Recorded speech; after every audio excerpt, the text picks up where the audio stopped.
প্রিয় শিক্ষার্থীরা, কেমন আছো তোমরা? অবশ্যই ভালো আছো। আমি দেব স্যার তোমাদেরকে দেবকুমার সাহা টিউটোরিয়ালের পক্ষ থেকে শুভেচ্ছা ও স্বাগতম জানাচ্ছি। আজকে আমি অষ্টম শ্রেণীর গণিত নিয়ে তোমাদের সামনে হাজির হয়েছি। আমরা আজকে অধ্যায় 11 তথ্য উপাত্ত।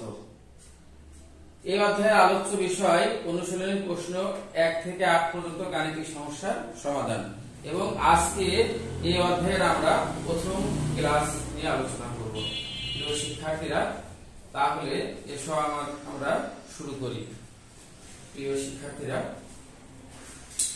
তোমরা এই তথ্য উপাত্ত অধ্যায়ের অনুশীলনী শুরু হওয়ার আগ পর্যন্ত যে সাধারণ আলোচনাগুলো আছে, অর্থাৎ তথ্য কাকে বলে, উপাত্ত কাকে বলে, পরিসংখ্যান কাকে বলে, উপাত্ত কত প্রকার, বিন্যস্তের ভিত্তিতে উপাত্ত কত প্রকার, উপাত্ত সংগ্রহের ভিত্তিতে উপাত্ত কত প্রকার, গড় কি, মধ্যক কি, প্রচুরক কি, তারপরে গড় নির্ণয়ের সারণী কিভাবে করতে হয়, এই বিষয়গুলো তোমরা একটু পড়ে নেবে। প্রিয় শিক্ষার্থীরা, আমরা 1 নম্বর প্রশ্নের সমাধান করব এখন। নিচের কোনটি দ্বারা শ্রেণীব্যাপ্তি বোঝায়? প্রিয় শিক্ষার্থীরা, ক নম্বরে আছে উপাত্তের মধ্যে প্রথম ও শেষ উপাত্তের ব্যবধান। এটা সঠিক নয়। একবারে ঘ নম্বরে আমরা যাচ্ছি, বলছে প্রতিটি শ্রেণীর অন্তর্ভুক্ত ক্ষুদ্রতম ও বৃহত্তম সংখ্যা ব্যবধান। এটা সঠিক। তাহলে নিচের কোনটি দ্বারা শ্রেণীব্যাপ্তি বোঝায়? উত্তর হলো ঘ। ঘতে কি লেখা আছে? প্রতিটি শ্রেণীর অন্তর্ভুক্ত ক্ষুদ্রতম ও বৃহত্তম সংখ্যার ব্যবধান। প্রিয় শিক্ষার্থীরা, এবার আমরা 2 নম্বর প্রশ্নের সমাধান করব।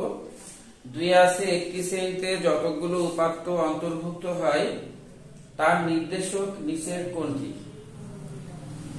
প্রিয় শিক্ষার্থীরা, আমরা জানি একটি শ্রেণীতে যতগুলো উপাত্ত অন্তর্ভুক্ত হয় সেটাকে আমরা ট্যালি চিহ্ন দ্বারা প্রকাশ করি, এবং ট্যালি চিহ্নের মোট সংখ্যাকে বলা হয় শ্রেণীর গড় সংখ্যা। তাহলে উত্তর হলো ক। প্রিয় শিক্ষার্থীরা, আমরা আবারও পড়ছি, একটি শ্রেণীতে যতগুলো উপাত্ত অন্তর্ভুক্ত হয় তার নির্দেশক সংখ্যা হচ্ছে শ্রেণীর গণসংখ্যা। প্রিয় শিক্ষার্থীরা, এবার আমরা 3 নম্বর প্রশ্নের সমাধান করব। 3 নম্বর প্রশ্নে বলছে 8, 12, 16, 17, 20 সংখ্যাগুলোর গড় কত? প্রিয় শিক্ষার্থীরা, আমরা 3 নং প্রশ্নের সমাধান করব। 3 নং প্রশ্ন।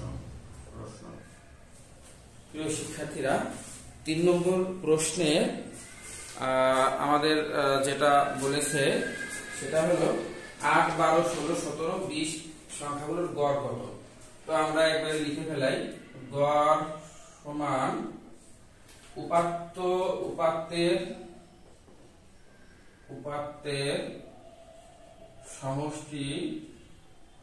সমষ্টি ভাগ উপাত্ত সংখ্যা।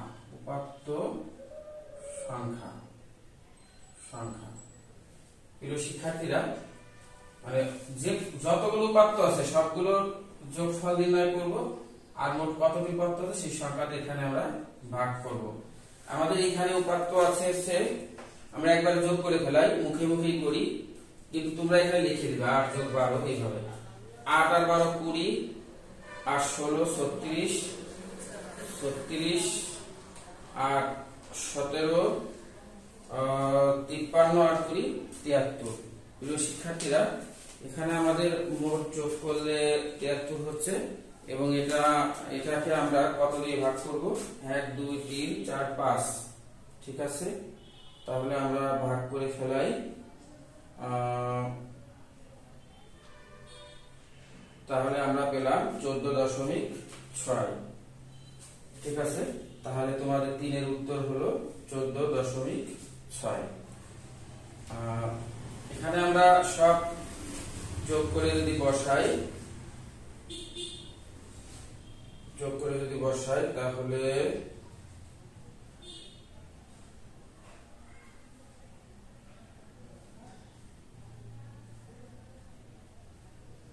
তাহলে আমরা লিখে ফেলাই 73 73 আর আমাদের এখানে উপাত্ত আছে 1 2 3 4 5 তাহলে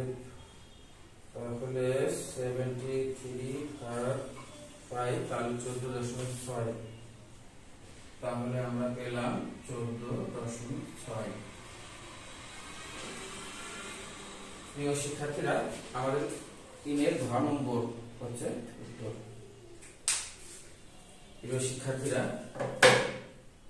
এবার আমরা 4 নম্বর প্রশ্নের সমাধান করব।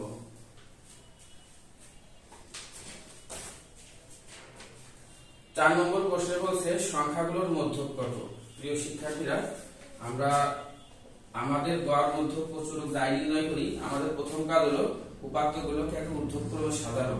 এখানে উপাত্তগুলোকে ঊর্ধ্বক্রমে সাজিয়ে দেওয়া আছে, তোমরা লিখে ফেলাই দেওয়া আছে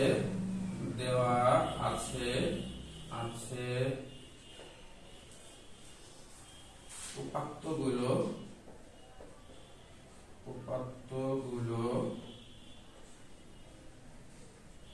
যথাক্রমে কত আছে আমরা দেখি 10 12 14 10 12 14 18 19 25 18 19 25। প্রিয় শিক্ষার্থীরা আমাদের এখানে উপাত্তগুলো ঊর্ধ্বক্রমে সাজিয়ে দেওয়া আছে এবং আমরা গুণে ফেলাই 1 2 3 4 5 6 তাহলে জোড় সংখ্যক উপাত্ত আছে। প্রিয় শিক্ষার্থীরা যদি জোড় সংখ্যক উপাত্ত থাকে তাহলে আমরা কি করব, আমরা দুই পাশ থেকে সমান পরিমাণ উপাত্ত বাদ দিয়ে দিব। তাহলে এই 10 আর 12 বার, এখানে 19 আর 25 বার, তাহলে মাঝে যে দুটো আছে এই দুটোকে যোগ করে আমরা যদি ভাগ করব। প্রিয় শিক্ষার্থীরা আমরা এখানে দেখতে পাচ্ছি মাঝে 14 আর 18 আছে। প্রিয় শিক্ষার্থীরা তোমরা সূত্র দিয়েও করতে পারো। ওই যে আমরা এইভাবে লিখব, মনে এখানে উপাত্তের মোট সংখ্যা n = 6, অতএব মধ্যক সমান n/2 তম পদ ও n/2 তম পদের সাংখ্যিক মানের গড়। তো আমাদের এটা হলো নৈর্গতিক কোশ্চেন, এজন্য আমরা কি করব, আমরা ঊর্ধ্বক্রমে সাজায় মুখে মুখে করব। তাহলে এখানে আমরা একবারে লিখব যে মধ্যক সমান, অথবা আমরা লিখতে পারি মধ্যক সমান মধ্যপদের গড়। তাহলে মধ্যপদ আছে কত, 14 + 18 ভাগ 2, তাহলে 14 আর 18 যোগ করলে কত হবে 32, 32 কে 2 দিয়ে ভাগ করলে কত হবে 16। ঠিক আছে, তাহলে প্রিয় শিক্ষার্থীরা আমরা এটা পেয়ে গেলাম, আমাদের 16 হচ্ছে উত্তর। এবার আমরা 5 নম্বর প্রশ্নের সমাধান করব। 5 নম্বর প্রশ্নে বলছে প্রচুরক নির্ণয় করো। তাহলে আমরা বলছি যে গড় মধ্যক প্রচুরক যাই নির্ণয় করি, উপাত্তগুলোকে প্রথম কাজে ঊর্ধ্বক্রমে সাজাবো। ঠিক আছে, তাহলে আমরা লিখে ফেলাই উপাত্তগুলো ঊর্ধ্বক্রমে সাজিয়ে পাই। ঊর্ধ্বক্রমে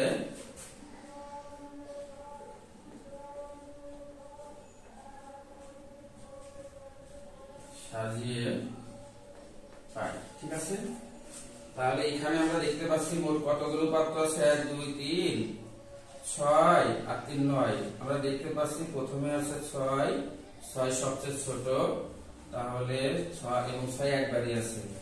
এরপর আছে 7 আছে 2 বার, 6 7। এরপর আছে 11 আছে কয়বার, 1 2 3, তাহলে আমরা 3 বার পর বসিয়ে দেই, তাহলে 6 7 11 গেছে। এবার 12 আছে কয়বার, 3 বার, 1 2 3। প্রিয় শিক্ষার্থীরা আমাদের মূল উপাত্ত ছিল 1 2 3 4 5 6 7 8 9, 1 2 3 4 5 6 7 8 9। প্রিয় শিক্ষার্থীরা উপাত্তগুলোকে আমরা ঊর্ধ্বক্রমে সাজিয়ে ফেললাম। এখন আমরা ইতিমধ্যে জেনেছি যে প্রচুরক হলো উপাত্তগুলোর মধ্যে যে সংখ্যাগুলো সর্বাধিকবার থাকে। আমরা জানি প্রচুরক নাও থাকতে পারে, অর্থাৎ প্রত্যেকটি উপাত্ত যদি একই সংখ্যক বার থাকে তাহলে আমরা বলতে চাই যে প্রচুরক নাই। আবার যে সংখ্যাগুলো আছে তার মধ্যে একটি সংখ্যা যদি সবচেয়ে বেশি বার থাকে তাহলে আমরা বলবো এই সংখ্যাটি প্রচুরক। আবার যে সংখ্যাগুলোর মধ্যে যদি একাধিক সংখ্যা একই সংখ্যক বার থাকে তাহলে আমরা বলবো প্রচুরক একাধিক হবে। এখানে আমরা দেখতে পাচ্ছি যে আমাদের 11 তিনবার আছে, 12 তিনবার আছে, তাহলে আমরা বলবো প্রচুরক হচ্ছে 11 এবং 12।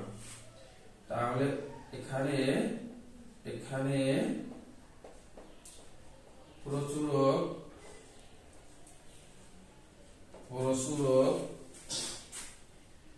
11 ও 12, কারণ দুটি উপাত্তই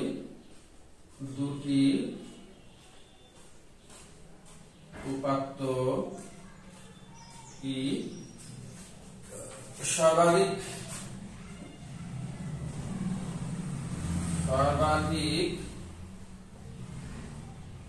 তিনবার করে আছে, সর্বাধিক তিনবার করে আছে। তাহলে প্রিয় শিক্ষার্থী, আমরা 5 নম্বর প্রশ্ন সমাধান করে ফেললাম। এবার আমরা 6 নম্বর প্রশ্নটা সমাধান করব। 6 নম্বর প্রশ্ন,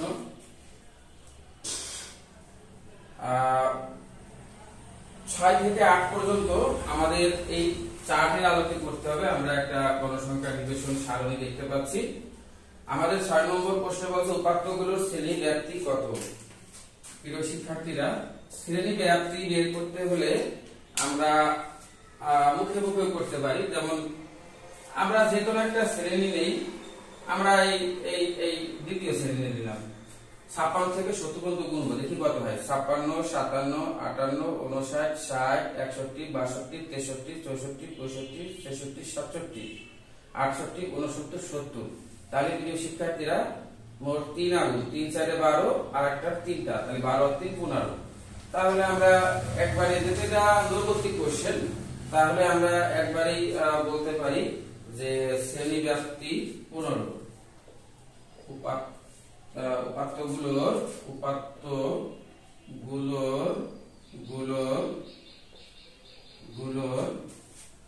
শ্রেণী ব্যাপ্তি সমান 15। প্রিয় শিক্ষার্থীরা, তোমরা যদি বলো যে স্যার আমার এই এত গুণাগুলো ভালো লাগে না, আমি সূত্র দিয়ে করব, ঠিক আছে? তাহলে আমার সূত্র আছে যে পরিসর সমান যে কোনো শ্রেণীর উচ্চ মান বিয়োগ নিম্ন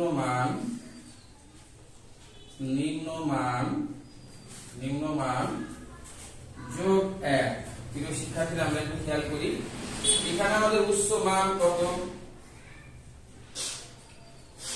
আমাদের এখানে উচ্চ মান, মানে আমরা যে কোনো শ্রেণী নিব, আমি এই শ্রেণী নিলাম, এই শ্রেণী যদি আমরা নেই তাহলে উচ্চ মান হলো 85 বিয়োগ আমাদের নিম্ন মান হচ্ছে 71 যোগ 1। তাহলে 85 থেকে 71 বিয়োগ করলে আমরা পাই যাই 14। তাহলে 14 যোগ 1 সমান 15। প্রিয় শিক্ষার্থীরা, তাহলে আমরা পরিসর কিন্তু 15 পেয়ে গেলাম। প্রিয় শিক্ষার্থীরা, আমরা শ্রেণী ব্যাপ্তি নির্ণয় করা শিখলাম। এখন আমরা উপাত্তগুলোর শ্রেণী ব্যাপ্তি নির্ণয় করা শিখে ফেলেছি। তাহলে এটার উত্তর হলো 15। 7 নম্বরে বলছে দ্বিতীয় শ্রেণীর শ্রেণী মধ্যমান কোনটি। শিক্ষার্থীরা, আমরা জানি মধ্যমান নির্ণয়ের একটা সূত্র আছে। মধ্যমান সমান যে কোনো শ্রেণীর নিম্ন সীমা যোগ উচ্চ সীমা ভাগ 2। নিম্ন সীমা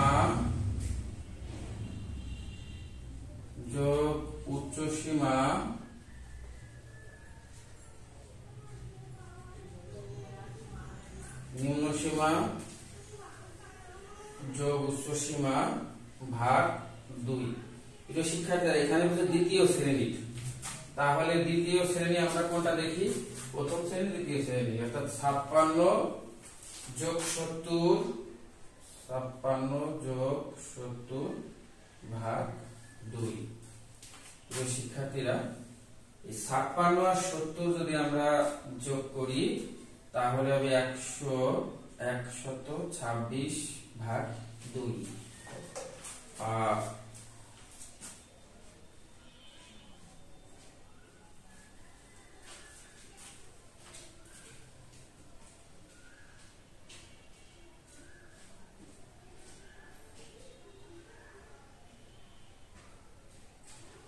প্রিয় শিক্ষার্থীরা আমরা এখানে তাহলে 126 কে 2 দিয়ে ভাগ করলে হবে কত? 63। প্রিয় শিক্ষার্থীরা আমাদের প্রশ্নে বলছে দ্বিতীয় শ্রেণী মধ্যমান কোনটি, তাহলে আমরা পেয়ে গেলাম 63। প্রিয় শিক্ষার্থীরা আমরা 7 নম্বর প্রশ্নের সমাধান করে ফেললাম। এখন আমরা 8 নম্বর প্রশ্নের সমাধান করব। প্রিয় শিক্ষার্থীরা 8 নম্বর প্রশ্নে বলছে প্রদত্ত সারণীতে প্রচুরক শ্রেণীর নিম্ন সীমা কোনটি? প্রচুরক শ্রেণীর নিম্ন সীমা। প্রিয় শিক্ষার্থীরা আমরা প্রচুরক শ্রেণী আগে চিনে নেই। আমরা মনে রাখবো যে শ্রেণীর গণসংখ্যা বেশি সেই শ্রেণীর নাম হলো প্রচুরক শ্রেণী। এখানে তোমরা দেখতে পাচ্ছ 6, 10, 20, 4 এর মধ্যে গণসংখ্যা বেশি হচ্ছে 20, তাহলে প্রচুরক শ্রেণী হলো 71 থেকে 85। প্রিয় শিক্ষার্থীরা তাহলে আমরা বলতে চাই যে বলছে প্রদত্ত সারণীতে প্রচুরক শ্রেণীর নিম্ন সীমা কত, তাহলে আমরা লিখি যে এখানে গণসংখ্যা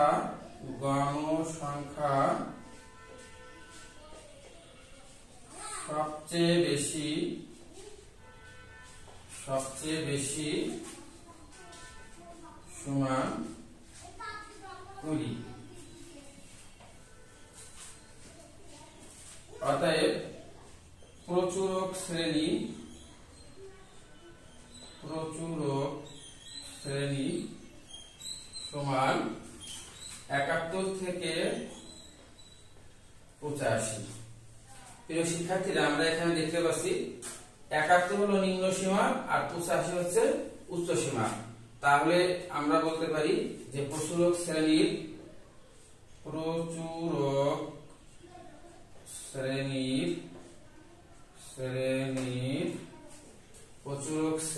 নিম্ন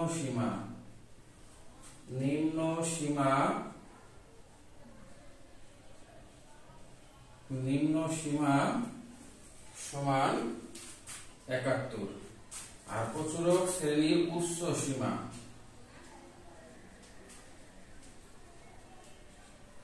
সীমা সমান 85। প্রিয় শিক্ষার্থীরা আমরা উত্তর পেয়ে গেলাম নিম্ন সীমা 71 আর প্রশ্ন 85, যদি প্রশ্ন নিম্ন সীমা চেয়েছে। প্রিয় শিক্ষার্থীরা আজ আর নয়, ভালো থেকো, সুস্থ থেকো, পরবর্তী ক্লাসে তোমাদের সাথে আবারও দেখা হবে।